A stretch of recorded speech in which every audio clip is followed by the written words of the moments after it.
తిరుపతిలో తిరుమలలో చాలా జనాలైతే ఈ స్కామ్లకైతే పడిపోతూ ఉండారు. ఆ స్కామ్ ఏమంటే చాలా మంది ఇన్‌స్టాగ్రామ్‌లో ఇంకా అదర్ సోషల్ మీడియాలో మేము మీకు వీఐపీ బ్రేక్ దర్శనం ఇస్తాము అనేసి పోస్ట్ చేసి వాళ్ళ దగ్గర డబ్బులు ఇప్పించుకొని తర్వాత మొబైల్ నెంబర్ అంతా బ్లాక్ చేసేసి మోసం అనేది చేస్తూ ఉన్నారు. చాలా మంది నాకు కూడా కమెంట్ చేసి ఇట్లా అవుతా ఉంది బ్రో బాక్ అనేసి.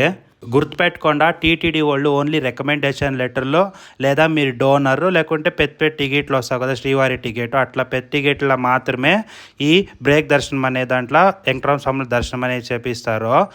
వేరే ఆ దాంట్లోనైతే విఐపి బ్రేక్ దర్శనం అయితే చేర్పించలేదు. ఆ సోషల్ మీడియాలో వచ్చేదానంతా చాలా నమ్మకపోవద్దండ. నమ్మి మీరు కూడా దుడ్లంతా పోగొట్టుకోలేకపోవద్దండ. నెమ్మదిగా ఎస్ఎస్టీ టోకన్లు తీసుకోండా, లేకుంటే ముందుగానే 3 నెలల ముందర 300 రూపాయల టికెట్లు అయితే తీసుకొని, లేదు అంటే ఫ్రీ దర్శనంలోపై వెంకటరామ స్వామి దర్శనం చేసుకోరండా. ఇట్లా మేము విఐపి బ్రేక్ దర్శనం కల్పిస్తామనేసి వాళ్ళకి దుడ్లు ఇచ్చి మోసం అనేది పోవద్దండ.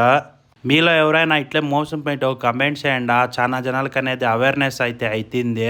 నా జస్ట్ సజెషన్ ఏమంటే ఇట్లా దాంట్లో అంతా పాల్గొనకపోవద్దండ. నెమ్మదిగా తిరుమలకు రాండా.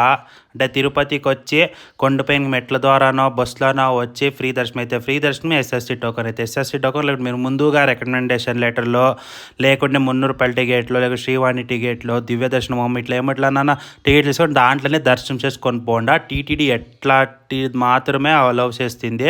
వేరే ఎక్కడ పైన మేము దుడ్లు ఇచ్చి టికెట్లు తీసుకోపోయిస్తాము బ్లాక్లా అంత అంటే అది కొంతసేపులో సిక్కేసుకుంటే చాలా ప్రాబ్లం అనేది అవుతుంది.